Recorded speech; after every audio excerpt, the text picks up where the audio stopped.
I have the absolute right to declare a national emergency. The lawyers have so advised me. I'm not prepared to do that yet, but if I have to, I will. I have the absolute right to declare a national emergency. I haven't done it yet. I may do it. If this doesn't work out, probably I will do it. I would almost say definitely. President Trump reiterating that he may declare a national emergency if Congress does not meet his demand for billions of dollars to build his wall along the border. This as the government shutdown has now entered day 20. He's visiting the border city of McAllen, Texas, at this very hour. And in fact, right now they're about to start a roundtable with immigration and border security officials there.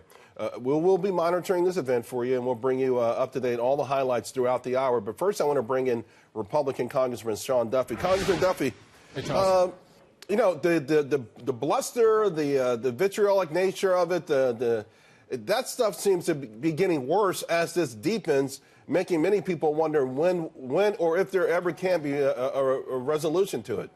Well, there can't be a resolution, but to resolve issues, Charles, you need to have two sides willing to sit down and negotiate. So Donald Trump says, listen, I'm at $5.7 billion. I want to secure our border. Nancy Pelosi has said she'll give him $1 and is not going to budge.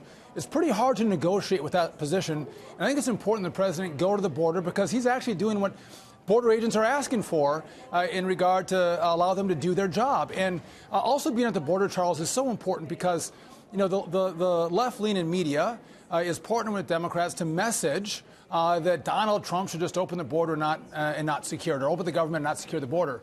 But the truth is that the American people are with President Trump. Middle America is with President Trump, and he's a one-man band in messaging. So it was the Oval Office address. It's at the border, doing an address there. But you know, bringing the issue to the American people, how important it is, right. The plight of the migrants on the way up, and how catastrophic it is for their journey. But also the issues that we have, whether it's drugs or gangs or criminals or even terrorists that come into our country across that southern border. So important to message it. I was surprised to learn there are 31 active national emergencies that go back to the Carter administration. Right. I mean, we blocking the Sudanese government property and prohibiting transactions with Sudan, blocking property of persons, undermining democratic process in Zimbabwe. Certainly, if those are national emergencies that go back to 2003 and 1997, respectively, this would certainly justify or qualify as one, wouldn't it? It could, but we also have to look over the horizon, Charles. And what happens if you have President Elizabeth Warren, and she says global warming is a national emergency, and I'm going to impose a whole bunch of, you know, energy restrictions on the country because it's a national emergency. So is that why President Trump has been reluctant to use that? Yeah, I think so, and I think some of us, you know, want the wall built. We want to get the negotiations going, but I don't think we want to take that step yet. And maybe the president's just threatening to use it to bring Democrats to the table. I'm not sure, but I get concerned about what a future president will do.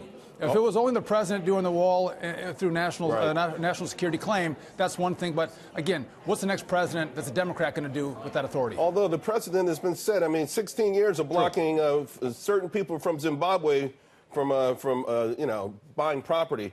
Let me ask you about a potential grand bargain. I've been bringing this up from the very beginning as perhaps this being such a contentious issue. Why not put it all on the table? I know that there's some folks in the Senate, even Mitch McConnell, perhaps exploring that. I know the hardliners in the Republican Party look at DACA as amnesty. But all of these issues don't go away, and it just seems like they're going to continue to get worse. And why not just try to find a way maybe to resolve it all at once? No, I think it's a really good point. So the dirty little secret, Charles, is that both sides are not that far apart. On what do we do with those who have come unlawfully, that haven't committed crimes, but for coming here unlawfully, that are working, not tapping into our entitlement system? What do we do with them? Do we give them a legal status? Do we give them citizenship? How do we have internal enforcement with an e-verify system? How do we expand our work visa so people can fly here for a job as opposed to making a really dangerous journey?